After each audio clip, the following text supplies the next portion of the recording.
네, 여러분 오늘 시편 107편에 있는 말씀을 가지고 인생은 감사한 만큼 행복하다 하는 제목으로 여러분들과 하나님의 말씀을 나누고자 합니다. 이스라엘 사람이나 이스라엘 민족들은 그 역사에서 잊을 수 없는 두 날이 있습니다. 하나는 애국으로부터 그들이 구원받아서 출애굽을 한 날이고, 또 하나는 바벨론으로부터 해방되어서 자기들의 고국으로 돌아온 그런 날입니다. 이것은 그들이 길이 기려야 될 축제이기도 하고 또 감사의 절기이기도 합니다. 이스라엘 사람들에게 이렇게 축제의 시간이지만, 그러나 반대로 보면 그들을 내어줘야 했던 애국의 바로는 정말 뼈아픈 시간이 아닐 수 없는 것이죠. 왜냐하면 오늘날과 다르게 그 당시에는 노동인력이라고 하는 것이 큰 어떤 자산이었기 때문에 국가적으로 보면 이스라엘 백성들을 내주는 것은 어마어마한 자산의 낭비나 마찬가지였습니다. 자기네들이 하기 싫은 대부분의 그런 귀찮은 일들을 모든 사람들이 대신해 주던 그런 것이었기 때문에 그들을 내보낸다고 하는 것은 마치 자신의 수족을 잘라내는 것과 다름이 아닌, 그래서 그들을 보내는 것이 그토록 힘들고 어려웠습니다. 바벨론의 포로로 잡혀있던 사람들을 놓아주던 고레스 왕의 입장에서 볼 때, 그 고레스 왕의 입장은 조금 바로와는 달랐지만 그 역시 그것을 허락하는 것은 엄청난 결단이 아니면 그렇게 할 수 없었습니다. 물론 고레스가 그렇게 결정하는 데에는 그 이면에 하나님의 역사가 강력하게 있었기 때문에 가능한 일이죠. 그것은 그들이 바벨론으로 끌려오기 전부터 예언되어 있었던 일이었고, 기한이 차면 하나님께서 그 백성을 자기의 나라로 돌려보내겠다 하신 그대로 돌아가게 된 것이기도 합니다. 어쨌든 이스라엘 사람들은 그들이 애굽에서 나오거나 바벨론으로부터 나오게 된 것에 대해서 하나님 앞에 깊이 감사하지 않을 수 없었습니다. 오늘 시편 107편 2절 3절의 말씀을 보면, 여호와의 속량을 받은 자들은 이같이 말할지어다. 여호와께서 대적의 손에서 그들을 속량하사 동서남북 각 지방에서부터 모으셨도다. 여기 이 말씀은 이스라엘 백성들이 바벨론으로부터 예루살렘으로의 귀환을 염두에 두고 쓰여진 말씀인 것 같습니다. 그들이 바벨론으로 끌려가서 살 때 그들만 모여서 살도록 배려를 해주어서 이스라엘 사람들, 유다 백성들이 한꺼번에 모여서 살 수 있도록 어떤 마을을 내주거나 도시를 내주지는 않았을 것입니다. 정말 가장 가까운 가족들끼리라도 같이 어울려서 살면 그나마 외로움을 덜할 수도 있었겠지만 그랬을 리도 만무인 것입니다. 그들은 바벨론의 전국에 이곳저곳으로 다 찢어지고 흩어져서 살아갈 수밖에 없었던 거죠. 그러니까 그들이 함께 모여서 언젠가 우리가 고국으로 돌아가자, 이렇게 서로 입을 맞추고 서로 의논을 하고 그럴 수 있는 환경도 전혀 아니었습니다. 그런데 하나님께서 어느 날 그들의 대적의 손에서 그들을 속량하기로 하셨을 때, 오늘 말씀처럼 동서남북 각지에 흩어져서 살던 그 모든 사람들이 다 함께 모아주시고, 그리고 그토록 그리던 예루살렘 유다 땅으로 돌아오게 하신 것이죠. 여러분, 우리가 일본에 압제되어 있었던 시간이 36년입니다. 그때는 땅을 우리가 지키고 살면서도 얼마나 많은 일들이 그 36년 사이에 있었는지 잘 알고 있습니다. 이스라엘이 바벨론으로 끌려갔다 돌아온 사람들이 3차에 걸쳐서 돌아오게 되는데, 1차에 스룹바벨을 인솔자로 해서 돌아오게 되고, 2차는 에스라를 중심으로, 3차는 느헤미야를 중심으로 해서 돌아오게 되는데, 느헤미야가 인솔자가 돼서 돌아오는 3차 그 귀환은 거의 1차로 바벨론에 끌려갔던 사람으로부터 따진다면 약 160년 만에 돌아오게 되는 것이니까 한 3대나 4대쯤 흘러간 이후에 돌아오게 되는 것입니다.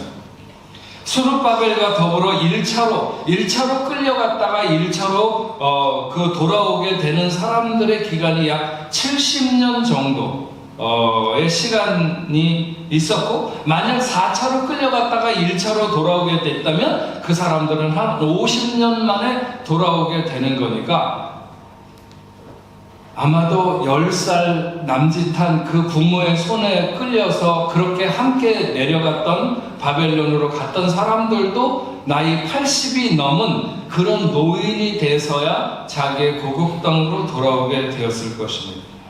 그러니까 하나님이 그 흩어진 곳에서 그들을 다 불러 모아가지고 다시 유다 땅으로 돌아오게 하시는 것이 얼마나 놀라운 은혜인가. 그래서 1절에 여호와께 감사하라 그는 선하시며 그 인자하심이 영원하미로다. 우리가 찬양 좋으신 하나님 가디스 굿 이렇게 하는데 그 굿이라고 하는 단어는 선하다고 하는 의미와 좋다고 하는 그런 의미가 함께 들어있는 단어입니다. 왜 그 여호와가 좋고 선한 분인지에 대해서 4절 이하에 풀어가면서 증언하고 있는 것이죠. 4절과 5절 말씀을 보면 그들이 광야 사막길에서 방황하며 거주할 성읍을 찾지 못하고 줄이고 목이 말라 그들의 영혼이 그들 안에서 피곤하였도다. 그들이 고향을 떠나서 포로가 되어서 이방 땅으로 끌려갈 때 그들은 마치 정말 광야 사막으로 들어서는 것과 같은, 그래서 방황하듯이, 사실 오늘 우리가 살아가는 저희들은 한 번도 이 광야 사막과 같은 곳에서 살아본 적이 없기 때문에 그 막막함이나 그 힘겨움에 대해서 상상조차 하지 못합니다. 저는 몇 번 이렇게 그 이스라엘 그 광야 지대를 가봤기 때문에 아는데, 오늘 이 땅에서 살아가는 우리 같으면 한나절도 견디기 어려워요. 그냥 어디 가서 그냥 머리를 박고 죽어버리든지 뭐 이렇게 하겠다고 하지 살아남을 수가 도저히 없는 그런 곳입니다.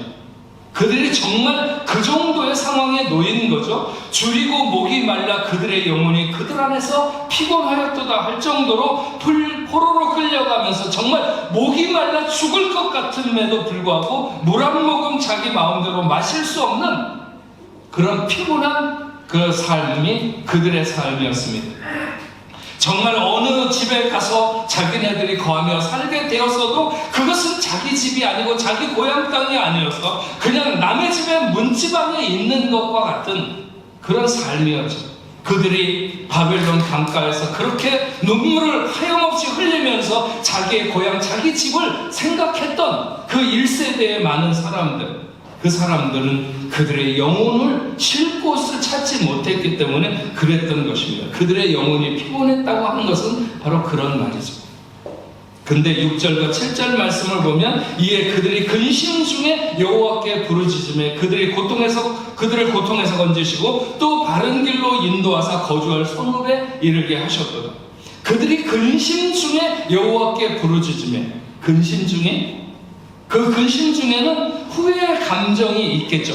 왜 하나님의 말씀을 따르지 않고 우리 멋대로 살다가 이런 꼴을 당하게 되었는가? 거기에 대한 어떤 후회와 자기들의 힘으로 어쩌지 못하는 막막함이 있었을 것이고, 하나님 한 번만 우리를 돌아와 주시면 안 되겠습니까? 하는 간절함이 모두 그 근심 중에 담겨 있었을 것입니다. 어쨌든 그들은 매일 울면서 하늘을 올려다보았을 것입니다. 그래도 그들이 하나님 앞에 범죄한 잘못이 사함받을 수는 없습니다. 그들이 당하는 시련은 그들이 자초한 것이고 그들의 범죄에 대한 대가였습니다. 하지만 앞에서도 말한 것처럼 하나님은 좋으신 분이며 선하신 분입니다. 8절 말씀에 여호와의 인자하심과 인생의 행하신 기적으로 말미암아 그를 찬송할지라. 인생에게 행하신 기적으로 말미암아, 그 기적이라고 하는 것은 고레스의 마음을 돌려서 그들로 하여금 자기들의 고향으로 돌아갈 수 있도록 허락하신 상황을 만드는 것이 하나님이 역사하신 기적의 역사라고 하는 말이겠지만, 저는 오히려 그 이스라엘 백성들에게 또 한 번의 기회를 허락하시면서 회복을 시켜주시는 것이 훨씬 더 인생에 베푸신 그런 기적이 아닐까, 이런 생각이 듭니다. 어쨌거나 그분은 찬송받으셔야 마땅한 분이시죠. 자식이 공부 안 하고 아끼는 꿀단지를 깨뜨렸다고 혼을 내는 엄마의 마음, 그 정도의 마음으로 하나님께서 그 나라를 깨뜨리시고 그들을 그들을 바벨론의 포로로 삼으신 것은 아닙니다. 도저히 더 이상은 그들의 패역함을 봐줄 수가 없어서, 더는 그들의 무도함을 용납할 수 없어서 다 이루고 훈계하고 또 기다려 주었음에도 더 이상은 그 오만함을, 더 이상은 그 무례함을, 그리고 더 이상은 그 추함을 봐줄 수 없어서 하나님은 그들을 바벨론의 손에 넘기신 것이죠. 하나님의 인내를 넘어버린 그들의 마땅한 형벌이었습니다. 10절과 11절 말씀을 보면 사람이 흑암과 사망의 그늘에 앉으며 곤고와 쇠사슬에 매임은 하나님의 말씀을 거역하며 지존자의 뜻을 멸시함이라. 바로 그것입니다. 그런데 하나님은 그들을 또 용서하시기로 하신 것이죠. 다시 그들에게 은혜 베푸시기를 작정하신 것입니다.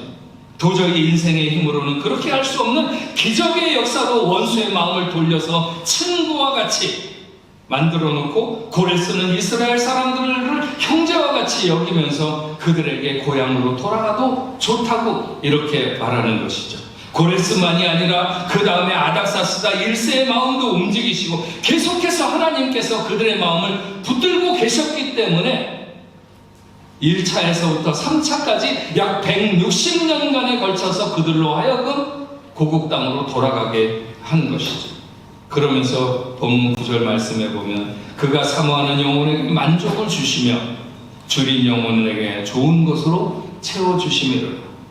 여러분, 하나님은 좋으신 분이시며 선한 분이십니다. 많은 사람들이 행복하면 감사하게 될 거라고 생각합니다. 하지만 그 막연한 생각은 맞는 생각이 아닙니다. 행복하면 감사하게 되는 것이 아니라 감사하면 행복해지는 것입니다. 칼 힐트는 그의 행복론에서 감사하라 그러면 젊어진다, 감사하라 그러면 발전이 있다, 감사하라 그러면 기쁨이 있다. 인생이 행복하기 위해 가장 중요한 것은 감사라고 했고, 탈무드에서도 세상에서 가장 사랑받는 사람은 모든 사람을 칭찬하는 사람이고 가장 행복한 사람은 감사하는 사람이라고 했습니다. 제가 말씀을 준비하면서 지나온 시간들을 돌아보니 벌써 오늘이 11월 중순이고 다음 주가 추수감사주일입니다. 한 해 동안 무엇이 나에게 그리 감사할까 하는 것을 찬찬히 생각을 해봤습니다. 제 삶이 그렇게 요란하지도 않고 또 하는 일이 복잡하지도 않기 때문에 감사한 내용들이 주로 교회를 중심으로 이렇게 추려졌습니다. 요즘에 저에게 무엇이 가장 감사하냐 이렇게 물어보면 저는 점점 더 우리의 예배가 뜨겁고 교회의 모든 사역이 새로워지는 것에 대해서 하나님 앞에 크게 감사하고 있습니다. 지난 한 해를 제가 돌아보면서 저의 삶에 뭐가 제일 감사하냐 이렇게 물었을 때 저는 우리 김영경 권사님이 예배 자리로 다시 돌아올 수 있었던 게 제일 감사합니다. 정말 저분을 제가 먼저 보내는 것이 아닐까 이런 생각이 많이 들었었고 그래서 굉장히 간절했습니다. 근데 이렇게 예배에 나올 수 있게 되는 것이 얼마나 감사한지 모릅니다. 우리 김영경 권사님 불꽃같이 사시기 바랍니다. 하나님 앞에 마음과 삶을 쏟아놓고 그렇게 살아가시면 좋겠습니다.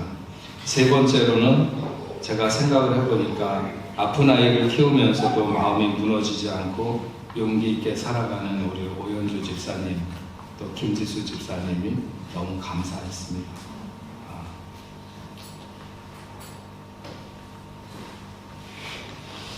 때때로 얼마나 힘들까 이런 생각이 많이 드는데 그래도 씩씩하게 잘 살아가셔서 저는 너무 감사합니다. 네 번째로 우리 박흠년 전도사님 계속 건강하게 사역할 수 있어서 저는 감사합니다. 세상에 늙지 않는 사람이 누가 있겠습니까? 오늘 당장 그만두셔도 이상할 것이 하나도 없는 그런 나이시지만 그래도 여전히 곁에서 이렇게 건강하게 사역하실 수 있는 게 정말로 감사합니다. 다섯 번째로는 코로나 상황 중에 그렇게 많은 여러 가지 어려운 일들이 있었지만 아무도 정말 심각한 위기를 겪지 않고 이렇게 잘 지나갈 수 있게 된 것이 얼마나 감사한지 모릅니다. 여섯 번째로 제자 훈련 어려운 환경 중에서도 얘기가 잘 끝나서 지난 주일에 여러분 보셨겠지만 이렇게 훈련을 잘 끝내게 된 게 너무 감사합니다. 일곱 번째로 좋은 부교육자들과 함께 동역할 수 있는 게 저는 제 올해의 감사 중에 또 한 가지입니다. 여덟 번째는 우리 좋은 장로님들 그리고 좋은 성도들과 함께 신앙생활 할 수 있는 게 생각하면 생각할수록 감사합니다. 아홉 번째는 우리 박세현 자매가 애도화된 게 굉장히 저에게는 아주 감사한 일이었습니다. 열 번째로는 교회 사무실, 그 목양실을 잘 우리가 이후에 제가 오늘도 차에서 이렇게 한참 동안 1시간 이상 앉아있다 들어왔는데 이후에 사무실이 있을 때는 편했습니다. 근데 사실은 지금 있는 곳이 훨씬 많은 일들을 우리 교회 사역을 위해서 하나님께서 준비하신 것이 아닌가 이런 생각이 있어서 굉장히 감사한 마음이 듭니다. 끝도 없습니다. 여러 가지로 가족으로 넘어가거나 주변으로 또 개인으로 생각하면 그 감사한 것들이 다 헤아릴 수가 없습니다. 여러분은 어떤 감사가 헤아려지시는지. 오늘 시편의 말씀은 우리 인생의 광야 사막길에서 방황하는 것처럼 우리가 어디에 거해야 할지를 찾지 못하고 줄이고 목마른 그런 생이 아닌가 하는 것을 돌아보게 하는 말씀입니다. 이런저런 여러 가지 힘에 부치고 감당하기 어려운 일들로 인하여 여러분의 영혼도 쉴 곳을 찾지 못하는 그런 시간들이 있었을 수도 있습니다. 하지만 그런 가운데서도 곰곰이 생각해 보면 그런 중에 여러분에게 얼마나 많은 감사의 조건이 있었는가 그걸 제가 대신 한번 여러분들 대신에 생각을 해봤습니다. 첫째로 건강 주셔서 감사하지 않습니까? 지난 한 해 동안 많은 분들이 저에게 목사님 저를 위해서 또 우리 가족을 위해서 누구를 위해서 건강을 위해서 기도해달라고 하는 얘기를 들으면서 지났습니다. 자기의 건강이나 가족의 건강이나 수많은 기도 제목을 우리가 하나님 앞에 함께 올려드렸습니다. 그리고 하나님께서 함께 지키셨죠. 저는 개인적으로 제가 제 자신을 생각해봐도 코로나 이후로 단 한 번도 알아 누운 적이 없었어요. 그전에는 떡하면 오죽하면 예배 드리다가 설교하다가 쓰러져서 실려 밖에서 그런 날도 많았고 하여튼 여러 가지 아픔이 많았는데 지난 코로나 기간에는 한 번도 아파서 누워있질 않았어요. 지난 주간에만 살짝 아마 이게 제자 훈련 끝나고 그래서 긴장이 이렇게 저그돼서 그랬는지 모르겠지만 살짝 아프려고 그러다가 아프면 안 돼 이렇게 명령하고 안 아프게 되는데 어쨌든 간에 그리고 제가 그 사이에도 얼마나 외국을 여러 번 다녔는지 모릅니다. 정말 코로나에 걸렸던 사람도 만나고 하여튼 많이 다녔음에도 불구하고 그 많은 노출의 시간에도 하나님께서 보호하심이 굉장히 강하게 느껴지는 그런 시간을 보냈습니다. 우리는 건강 주신 것에 대해서 하나님 앞에 감사할 수밖에 없습니다. 두 번째로 잘 먹고 살 수 있는 것 해주셔서 감사하지 않습니까? 일하고 싶어도 일할 수 없는 시대, 돌아다니고 싶어도 돌아다닐 수 없는 시대, 이 어려운 시대에 굶지 않고 지내게 하신 것만 해도 너무 감사하죠. 언젠가도 제가 얘기했지만 하루 벌어 하루 살아가는 사람들이 밖에 나오지 못하도록 하니까 몽둥이에 맞아 죽어가면서도 나올 수밖에 없는 그런 사람들이 있는 이 시대인데 여러분 세상에 당연한 것은 아무것도 없습니다. 물 한 모금도 넘길 수 없는 상황이 오면 그럴 수 있다는 게 얼마나 큰 은총이고 감사의 조건인지를 알게 됩니다.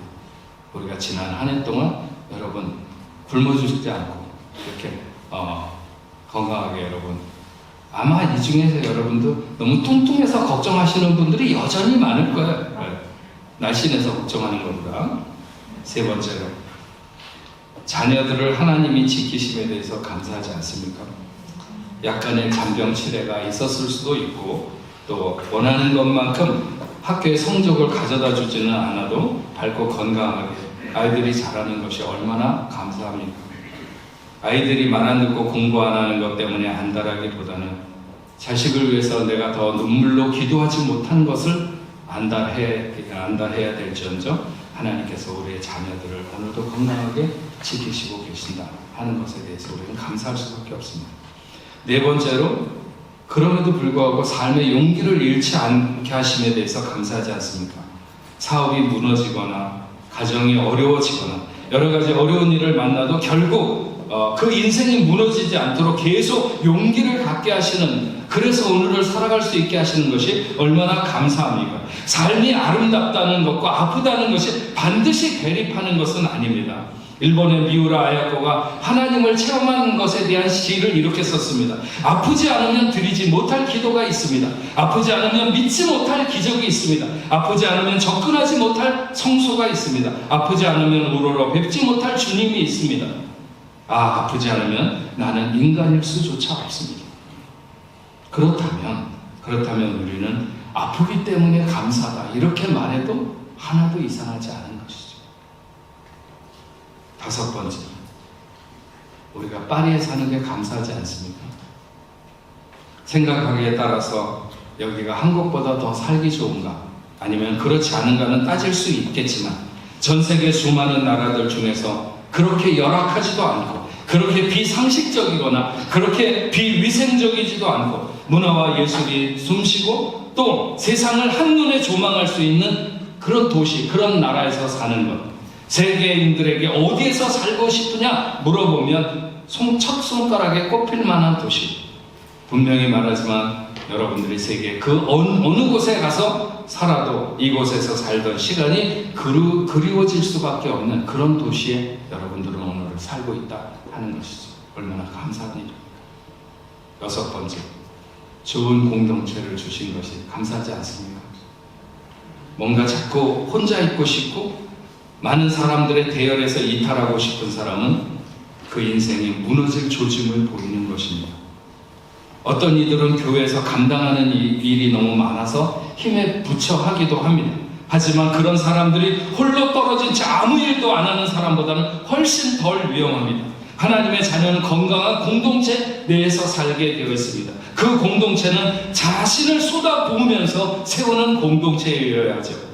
얼마나 많은 이단과 이상한 집단이 많은 세상에서 얼마나 헛된 가치관을 주입시키며 인생을 낭비하도록 부추기는 그런 모임이 많은 세상에서 하나님의 집의 일원이 된다는 것만으로도 우리는 너무나도 든든한 울타리 속에 거하고 살아가는 것이다. 그렇게 말할 수 있습니다. 일곱 번째, 우리가 구원받은 백성으로 사는 것이 감사하지 않습니까? 시편 기자는 시편 116편에서 사망의 줄이 나를 두르고 지옥의 고통이 내게 이름으로 내가 환난과 슬픔을 만났을 때라고 자신을 정의합니다. 그렇지만 갈라디아서 1장 4절에 뭐라고 말씀하십니까? 그리스도께서 하나님 곧 우리 아버지의 뜻을 따라 이 악한 세대에서 우리를 건지시려고 우리 죄를 위하여 자기 몸을 주셨다고 말씀하고 있습니다. 우리가 구원받은 하나님의 자녀로 산다는 것, 그 한 가지는 우리의 세상을 살아가면서 만 가지 소원을 하찮은 것으로 만들어버리는 엄청나고 놀라운 사실입니다. 가히 무엇 때문에 감사할 수 없다는 말을 할 수 없다는 사실이 바로 여기에 있는 것이죠. 우리가 세상을 좀 가난하게 살거나 아니면 남들에게 치이면서 보잘것없이 살아도 하나님의 구원받은 백성으로 사는 이 한 가지 사실이 분명하면 우리는 더 이상 무엇을 부러워할 필요도 두려워할 필요도 없습니다. 여러분에게 그런 구원의 확신이 있지 않습니까? 그러면 우리는 하나님 앞에 충분히 감사해야 합니다. 여덟 번째, 사명자로 사는 것이 감사하지 않습니다. 인생이 위대해지는 것은 타고난 복이 많거나 아니면 가진 재주가 많아서가 아닙니다. 우리가 위대해질 수 있는 것은 우리가 오직 사명 앞에 설 때인 것입니다. 아무리 세상에 많은 사람이 알아주는 그런 삶을 살아도, 남 부러워하는 삶을 살아도 하나님이 주신 사명이 무엇인지를 모르고 살아가는 사람은 결코 위대한 생이 될 수는 없습니다. 제자훈련을 끝내신 분들이 있죠. 여러분들이 뒤로 물러서지 않으려면 영적 습관을 유지해야 되는 것, 영적 습관을 게으르게 하지 않는 것과 더불어서 사명자로 서는 것을 미루어서는 안 됩니다.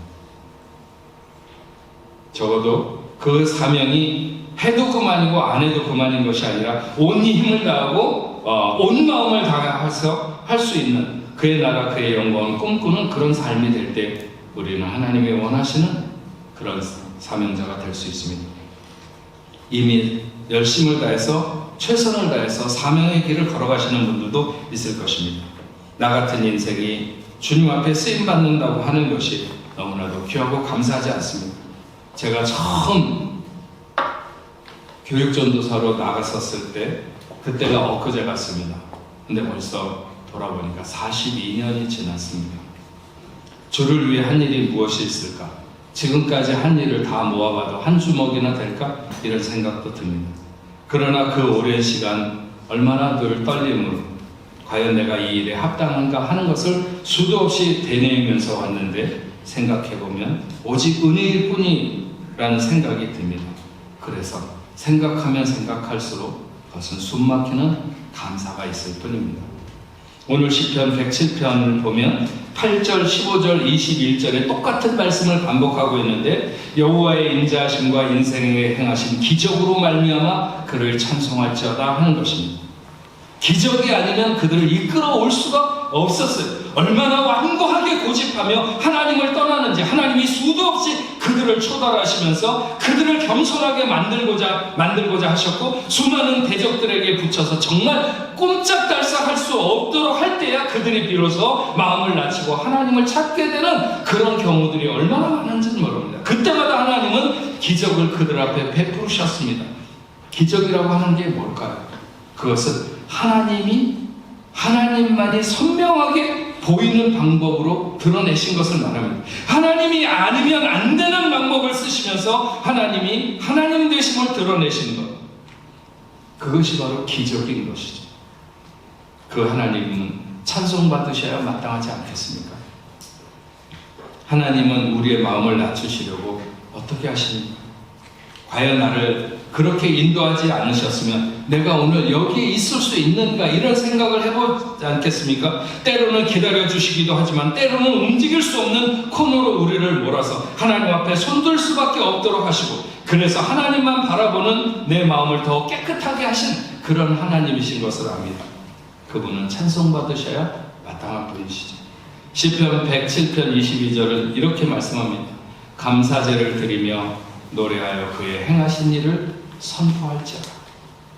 어떤 사람은 추수감사주일이 성경적이냐 아니면 미국에서 시작한 것을 왜 우리가 지켜야 되느냐 여러 가지 말들을 하는 사람들도 있습니다. 그러나 오늘 분명히 감사제를 드리며 노래하여 그의 행하신 일을 선포할지어다. 그 하나님이 이스라엘 백성에게만 행하셨습니까? 오늘을 살아오는 우리에게도 동일하게 행하셨습니다.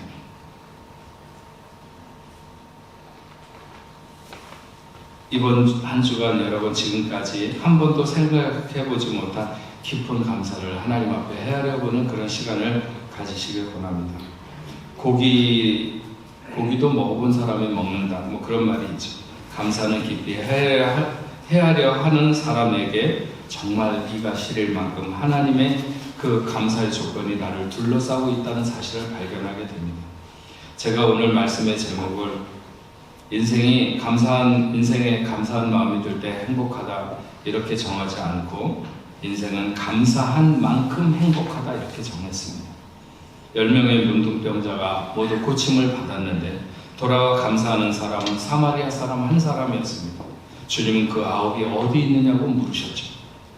그 9명이 감사한 마음을 갖지 않았을까요? 가졌다고 봅니다.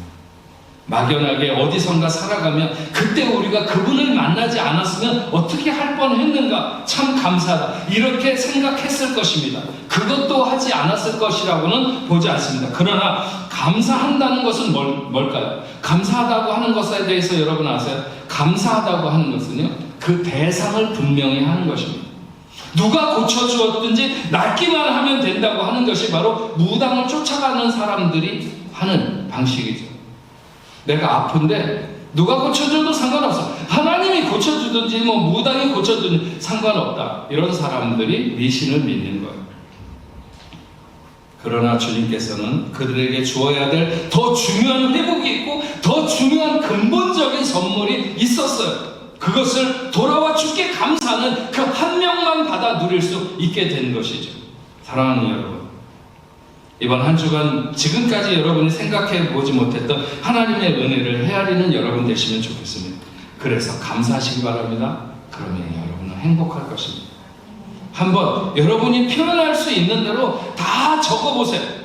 그리고 소리내어 읽어보시고 하나하나 꾹꾹 눌러서 하나님 앞에 진정 감사를 고백하세요.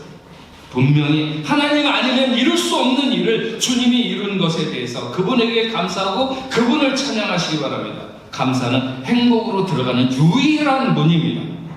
그리고 감사는 고백이고 행동입니다. 우리 이 시간 오늘 말씀을 생각하면서 우리 고백하면서 결단하고 찬양하면 좋겠습니다. 주님의 사랑을, 주님의 선하심을, 주님의 은혜를 생각해보라. 우리 같이 결단하면 찬양하겠습니다.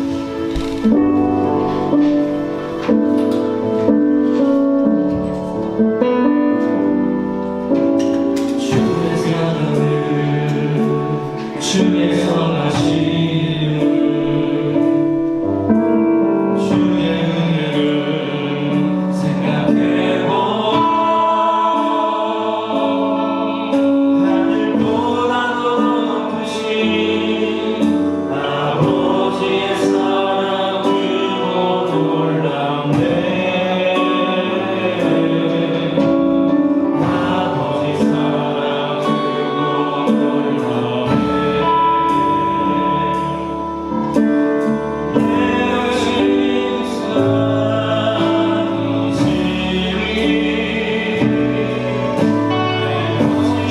내 구주의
하나님 아버지 감사합니다. 그렇습니다. 어느덧 2021년 한 해도 이제 저물어가고 있는데 우리가 지나온 시간을 돌아보며 하나님께서 얼마나 그 놀라운 사랑으로 우리를 추적하시며 오늘까지 오셨는지를 다시 한번 돌아보는 시간을 갖습니다. 정말 우리의 삶이 때때로는 우리가 하나님 앞에 범죄해서 마치 사막 광야로 나아가는 것처럼 어디로 가야 할지를 알지 못하고 정말 줄이고 목마름으로 인하여 아버지 하나님 우리의 영혼이 우리 안에서 피곤할 수밖에 없는 그런 시간들이 우리에게 있었음에도 불구하고 우리가 주님을 구하고 아버지 하나님 그 탄식 중에라도 우리의 눈을 들어 주를 바라볼 때 주님 다시 한번 우리에게 기회를 허락하시고 아버지 하나님 우리를 용서하시고 우리의 회복을 명하시는 그 놀라운 역사를 오늘 말씀을 통해서 다시 한번 우리가 발견하면서 그 하나님은 좋으신 하나님이시며 그 하나님은 선하신 하나님이시며 찬송받기에 합당한 하나님이기에 오늘 우리가 온 마음을 다해서 하나님 앞에 감사로 영광 돌리는 저희가 될 수 있도록 주님 도와 주시옵소서.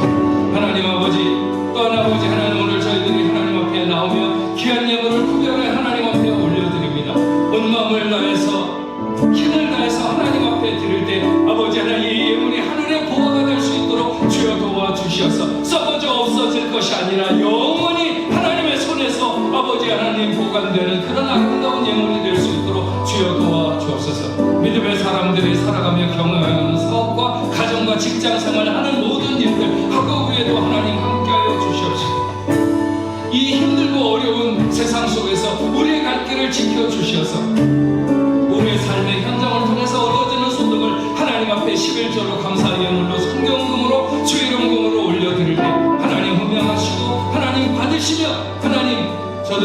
복되게 하시되 저들이 살아가는 생애에 아버지 하나님 메마름이 없도록 주여 도와주시옵시고 정말 은혜의 물줄기가 아버지 하나님 축복의 물줄기가 저들의 삶에 늘 다 있을 수 있도록 주님 도와주시옵소서. 아버지 하나님 삶의 현장에서 우리가 더욱 성실하게 하시고 또한 진실하고 깨끗한 삶을 정직하게 살아갈 수 있도록 주여 도와주시어서 우리가 아버지 하나님 많은 사람들을 이롭게 하고 또 아버지 하나님 그들에게 힘을 공급하며 살아가는 믿음의 삶이 될 수 있도록 주님 도와주시옵소서.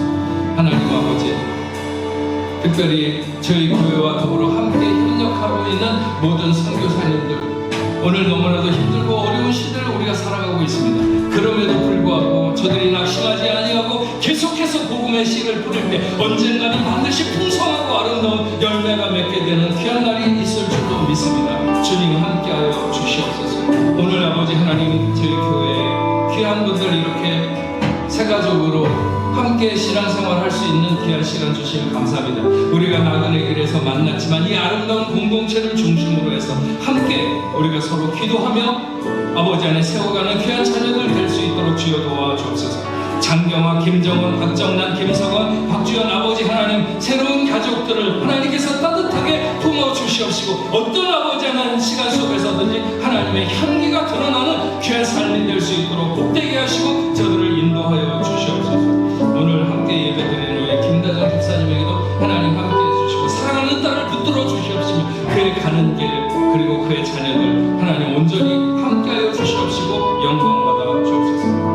하나님 아버지, 오늘은 11월의 두 번째 주일로 치유 주일입니다. 주님 말씀하시기를 그가 내 모든 죄악을 사하시며 내 모든 병을 고치시며 내 생명을 파멸해서 속량하신다고 말씀하셨습니다. 오늘 이 시간에도 이런 놀라운 역사가 당신의 사랑하는 자녀들에게 나타나게 하여 주시옵소서. 주님만이 우리의 능력의 근원이시오니 이 시간 우리가 어떤 질병을 가지고 있든지 어떤 연약함을 지니고 있든지 주님 우리의 마음의 소원을 들어 응답하여 주셔서 깨끗이 낫게 하시고 강건함으로 하나님 앞에 영광 돌릴 수 있도록 인도하여 주옵소서. 주님 앞에 찾아나왔던 수많은 병자들을 모른 척 하시거나 아니면 그냥 돌아가더라고 말씀하지 아니하시고 그들을 긍휼히 여기시면서 내가 원하노니 깨끗함을 받으라고 말씀하셨던 것처럼 이 시간에도 동일한 역사가 당신의 사랑하는 자녀들에게 나타날 수 있도록 인도하여 주시옵소서. 아버지 하나님, 우리의 힘으로 아니면 세상에 가장 뛰어난 의사라도 손댈 수 없는 그런 아버지 하나님 고질적인 질병이 있다 할지라도 아버지 하나님이 원하시면 아버지 하나님 우리가 믿음을 갖는다면 그것은 아무런 문제가 되지 않는 줄로 믿습니다. 아버지 하나님 저희들을 치료하시고 깨끗하게 하여 주시옵소서. 특별히 아버지 하나님 이 시대에 우리의 영을 혼잡하게 하고 어지럽게 하는 귀신의 역사가 너무 강력하게 일어나고 있습니다. 아버지 하나님 우리를 불안하게 하거나 우리를 초조하게 하고 우리를 낙심하게 하는 이 악한 마귀 사탄의 세력이 물러갈 수 있도록 예수 그 능력의 이름이 이 모든 악한 세력들로부터 당신의 사랑하는 자들을 보호하여 주시옵시고 지켜주시옵소서. 코비드19를 비롯한 수많은 바이러스 질병들, 세균성 질병들이 우리가 알지도 못하고 우리가 잘 알 수도 없는 아버지의 수많은 질병으로 우리를 이끌어가는데 이런 모든 것들로부터 우리를 안전하게 지키시고 보호하여 주시옵기만을 간절히 바라고 원합니다. 예수의 이름으로 명하노니 예수의 이름으로 명하노니 모든 질병이 당신의 사랑하는 자녀들에게서 떠날지어다 떠날지어다 떠날지어다. 하나님 깨끗이 고쳐주시옵소서. 또 마음의 소망을 따라 아버지 안에 새 생명을 원하는 가정들에게 아버지 하나님 아기를 허락하여 주시옵시고 하나님의 영광이 드러나는 삶을 살아가는 믿음의 자녀들이 다 될 수 있도록 주님 인도하여 주시옵소서. 이제는 우리 주 예수 그리스도의 은혜와 하나님 아버지의 극진하신 사랑과 성령님의 감화 감동으로 교통하심이 오늘 하나님 앞에 나와 예배하는 당신의 사랑하는 자녀들과 저들의 가정과 직장과 두꺼운 고국에 세계 만방에 흩어져 복음을 전하는 모든 선교사들과 그 사역지 위에 이제로부터 영원토록 함께 있을지어다. 아멘.